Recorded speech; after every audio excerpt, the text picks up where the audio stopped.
नमस्कार दोस्तों, स्वागत है आपका हमारे इस YouTube चैनल पर। बुरे वक्त पर किस पर भरोसा करें। गौतम बुद्ध की प्रेरणादायक कहानी। एक समय की बात है। गौतम बुद्ध अपने शिष्यों के साथ एक गांव में प्रवास कर रहे थे। वहां का वातावरण बहुत ही शांत था, लेकिन गांव के लोग अत्यंत कठिन समय से गुजर रहे थे। वर्षा नहीं हो रही थी, फसलें सूख चुकी थी और लोगों के पास खाने के लिए कुछ भी नहीं बचा था। गरीबी, भूख और निराशा ने पूरे गांव को घेर लिया था। एक दिन एक वृद्ध किसान बुद्ध के पास आया। उसके चेहरे पर चिंता की रेखाएं साफ दिखाई दे रही थी। वह बुद्ध के चरणों में गिर पड़ा और बोला, भगवान, हमारा सब कुछ नष्ट हो गया है। फसलें बर्बाद हो गई हैं, पशु मर रहे हैं, परिवार में रोज भूख से बच्चों के रोने की आवाज आती है। इस बुरे वक्त में किस पर भरोसा करें? ईश्वर भी हमारी सुन नहीं रहा। बुद्ध ने बड़ी शांत दृष्टि से उस वृद्ध को देखा और कहा, जब कोई नाविक समुद्र में होता है और तूफान आ जाता है तब वह क्या करता है? वृद्ध किसान बोला, वह अपनी नाव के पाल बांधता है, पतवार को कसकर पकड़ता है और तूफान के शांत होने तक डटे रहता है। बुद्ध मुस्कुराए और बोले, ठीक उसी प्रकार जीवन के तूफानों में भी हमें अपने भीतर के पतवार को थामे रखना होता है। किसान कुछ समझा नहीं। बुद्ध ने आगे कहा, इस बुरे वक्त में सबसे पहले अपने आप पर भरोसा करो। जब तुम्हारे हाथ काम करना जानते हैं, जब तुम्हारा मन साहस नहीं खोता और जब तुम्हारा आत्मबल जीवित होता है, तब संसार की कोई भी ताकत तुम्हें धगा नहीं सकती। पर भगवान, किसान बोला, जब भूख से जान जा रही हो तब आत्मबल कहाँ से लाएं? बुद्ध ने पास ही बैठे एक छोटे बालक की ओर इशारा किया जो अपनी माँ की गोद में बैठा मिट्टी से खेल रहा था। देखो इसे। बुद्ध बोले, यह बालक नहीं जानता कि घर में भोजन है या नहीं, पर वह अभी भी खेल रहा है। वह अभी भी जीवन में विश्वास रखता है। बुरे वक्त में सबसे बड़ी ताकत होती है भरोसा, पर यह भरोसा बाहर नहीं, भीतर होना चाहिए। दूसरों पर भरोसा अस्थायी होता है, लेकिन अपने भीतर के सत्य पर भरोसा स्थायी होता है। किसान गहरे चिंतन में डूब गया। बुद्ध ने उसे एक और दृष्टांत सुनाया। एक समय एक व्यक्ति जंगल में रास्ता भटक गया। उसे भूख लगी थी, प्यास लगी थी और उसे कोई सहारा नहीं दिख रहा था।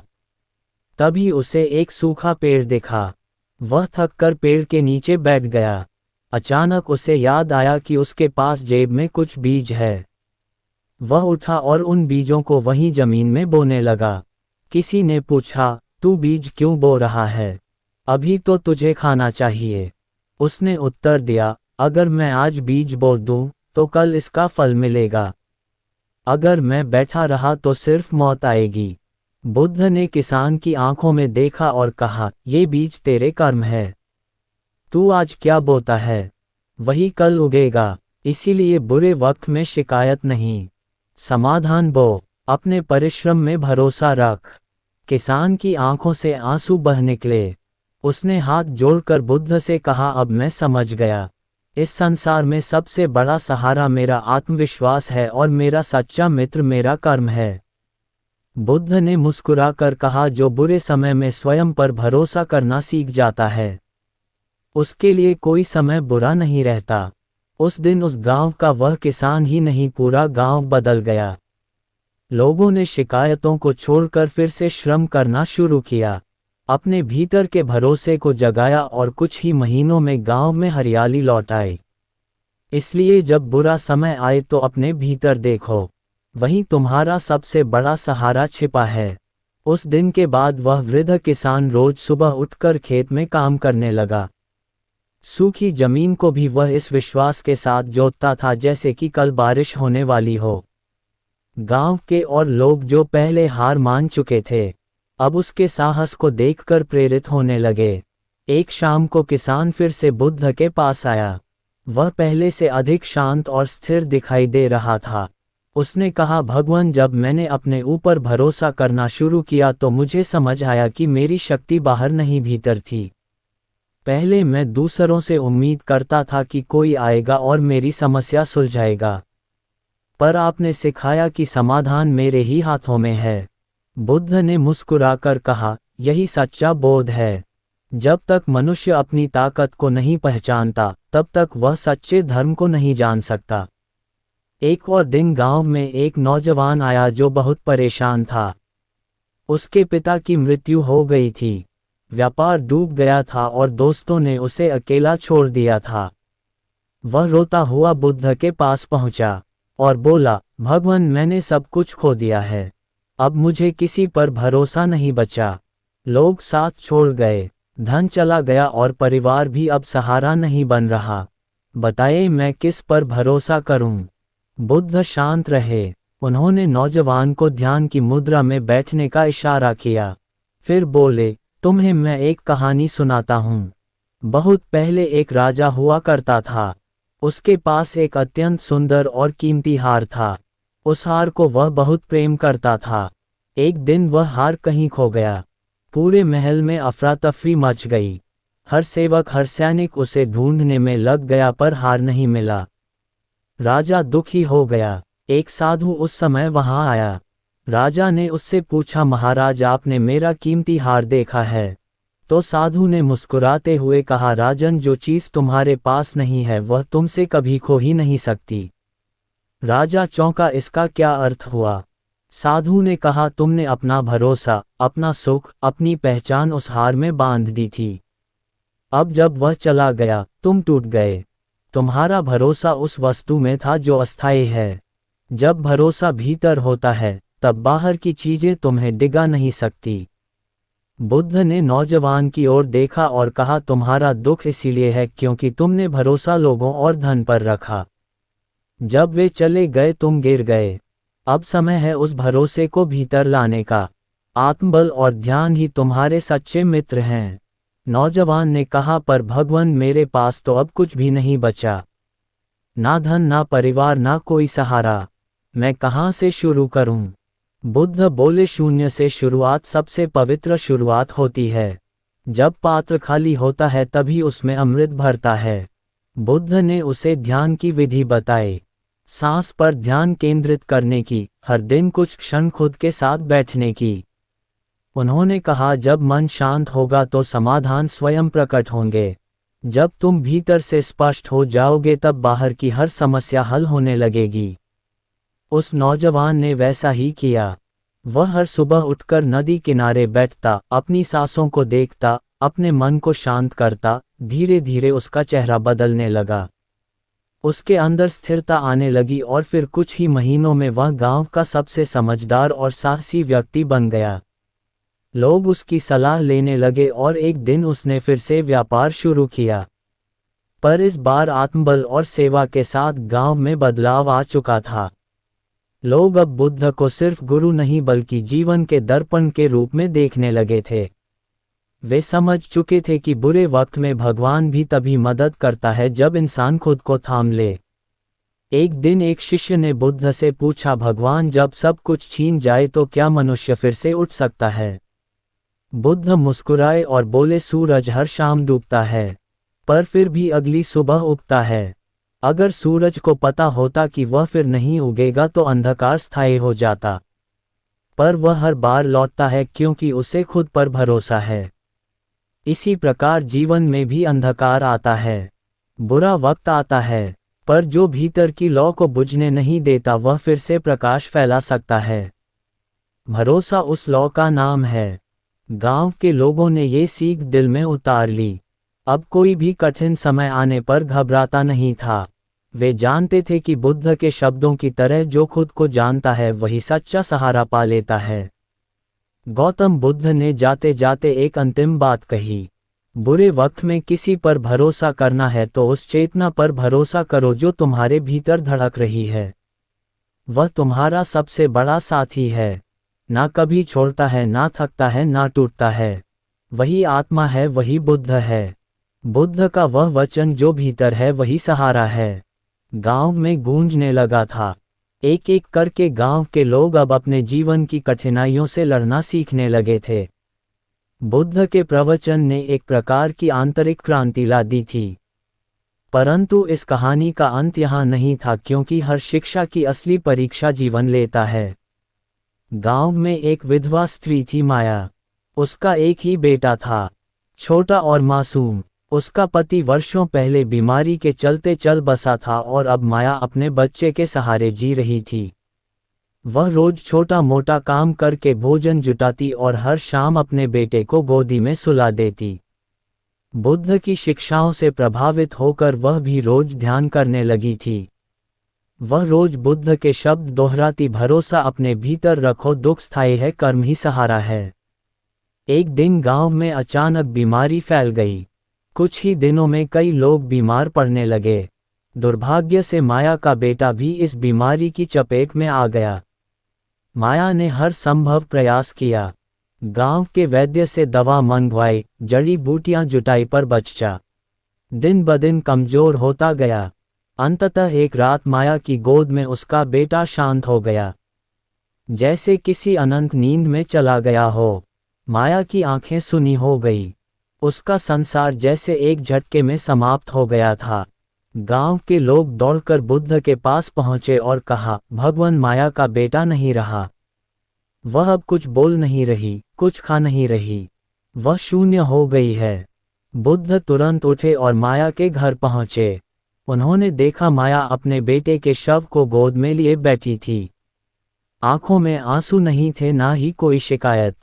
बुद्ध धीरे से पास बैठे और बोले, माया, क्या तुम इस दुख को साझा करोगी? माया ने बुद्ध की ओर देखा और कहा, भगवान, आपने कहा था कि बुरे वक्त में भरोसा भीतर रखना चाहिए, पर जब सांस से ही साथ छोड़ जाए तो भीतर क्या बचेगा? बुद्ध चुप रहे। कुछ क्षण बाद उन्होंने कहा, माया, क्या तुम मेरे लिए एक कार्य कर सकती हो? माया बोली, हाँ भगवान, आप कहें। बुद्ध बोले, तुम गाँव में जाओ और किसी ऐसे घर ऐसे सरसों के दाने ला कर दो जहाँ आज तक कोई मरा ना हो, जहाँ कभी कोई दुख ना आया हो।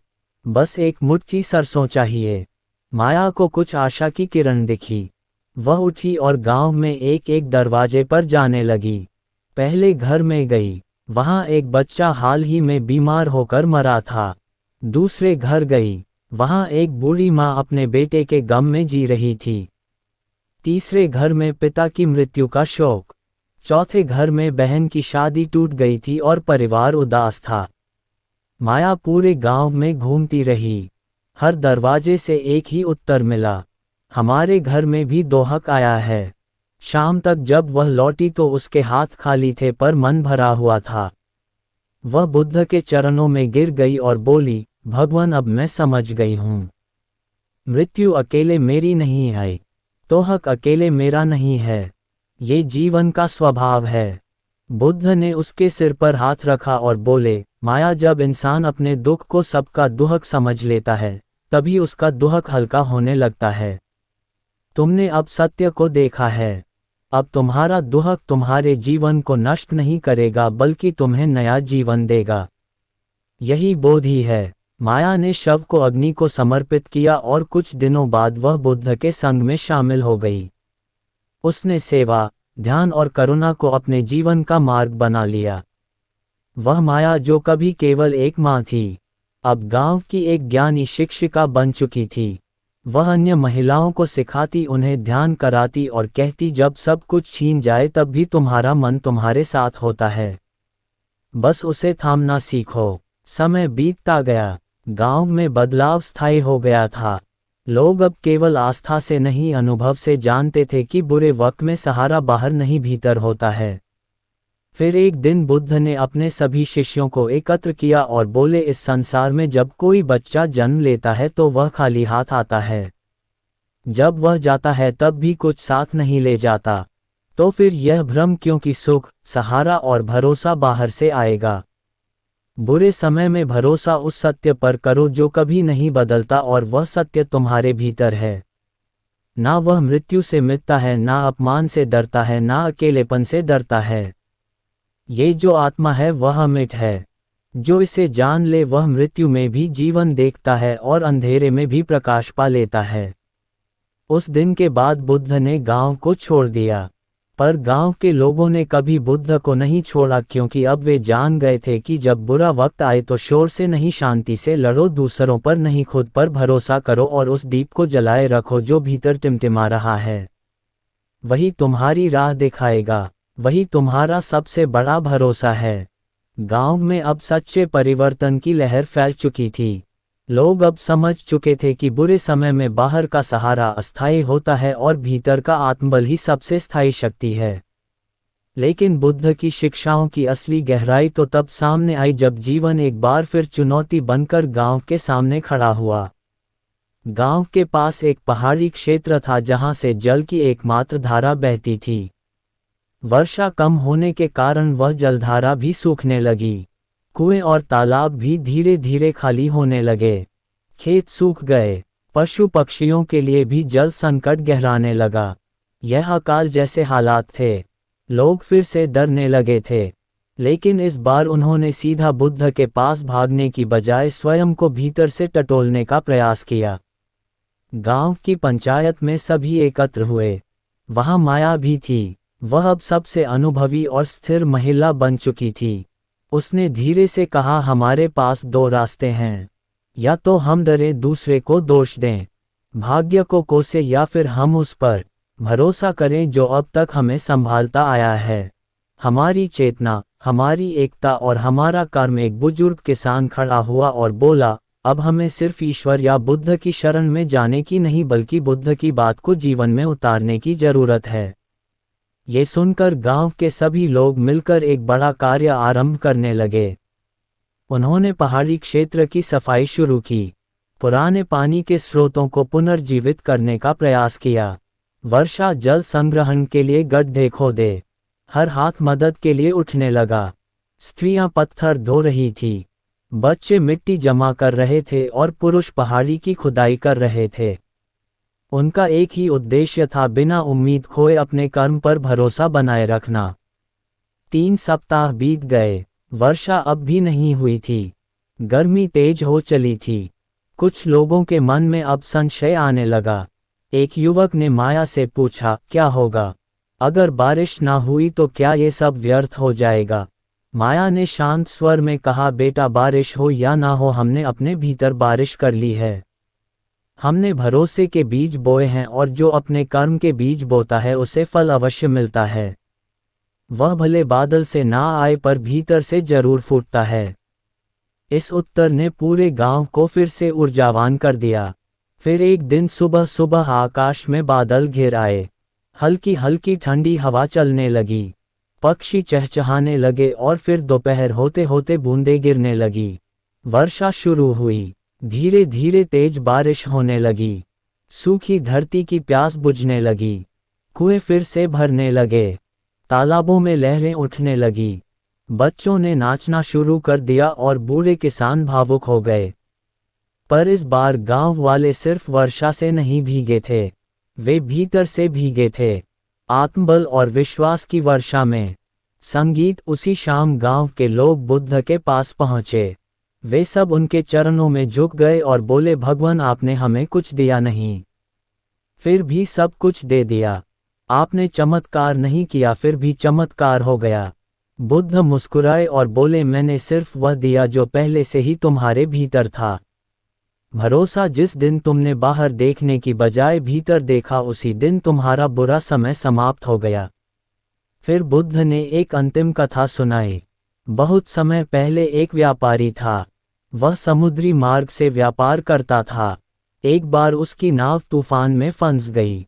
सभी नाविक डर गए और चिल्लाने लगे, हम डूब जाएंगे। लेकिन वह व्यापारी चुपचाप बैठा रहा, ध्यान में डूबा।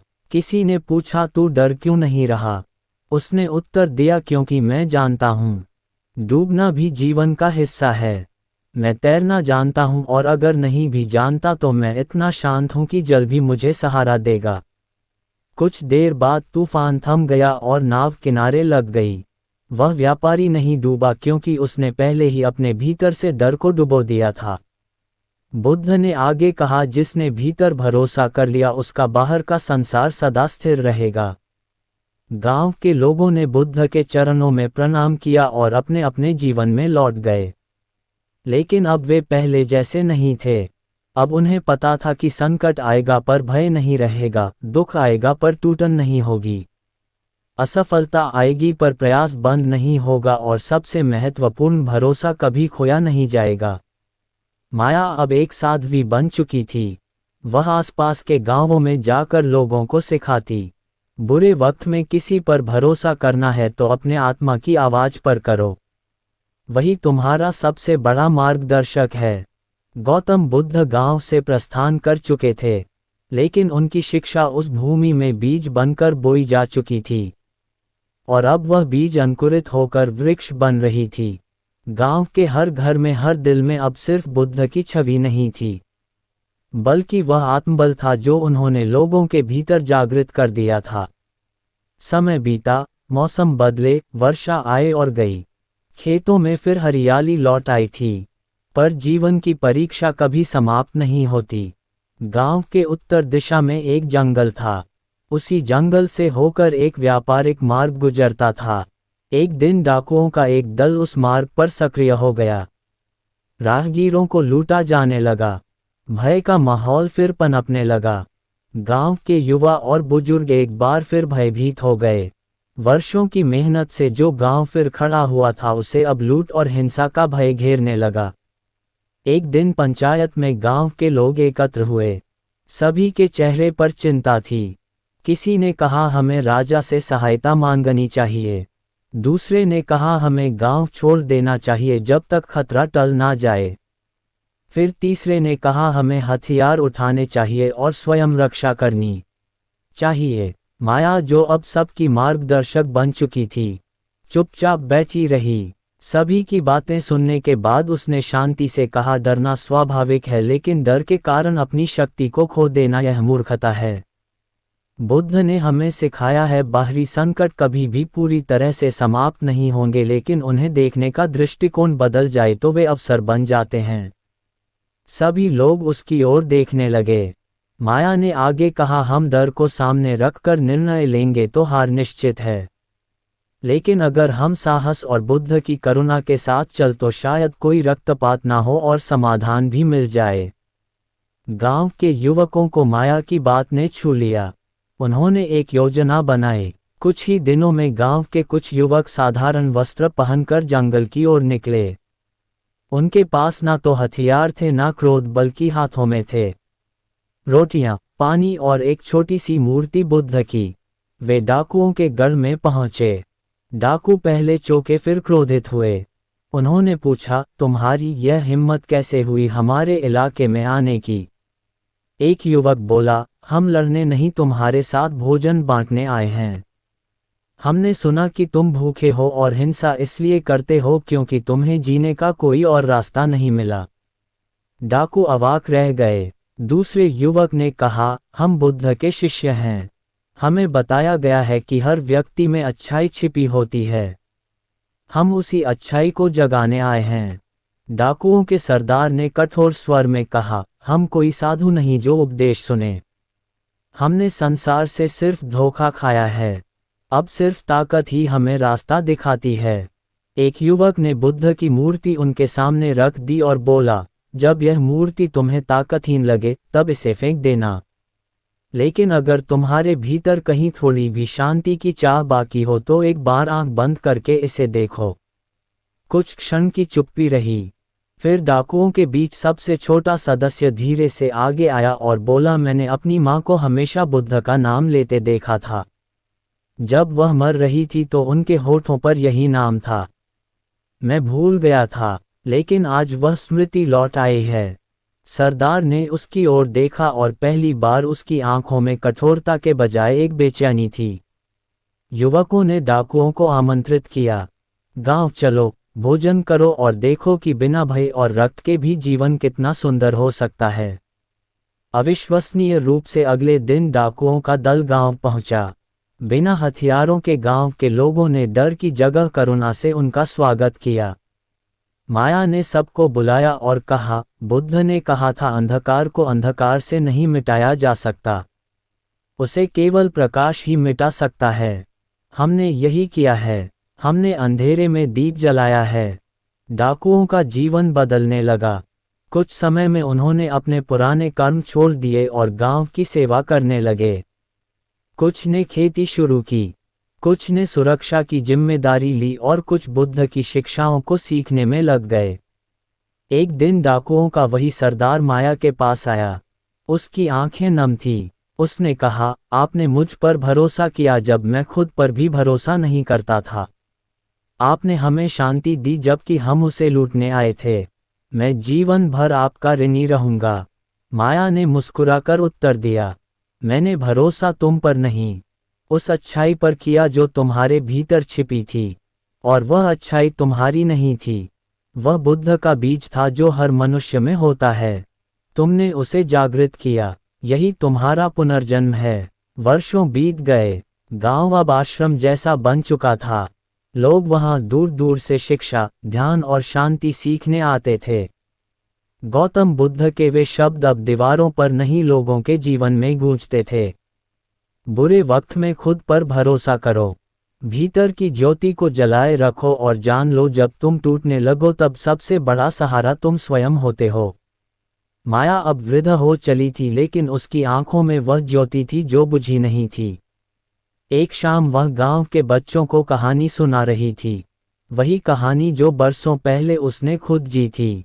जब मेरा सब कुछ छीन गया था, मेरा बेटा, मेरा सहारा, मेरा जीवन, तब मैं भी यही सोचती थी कि अब किस पर भरोसा करूं।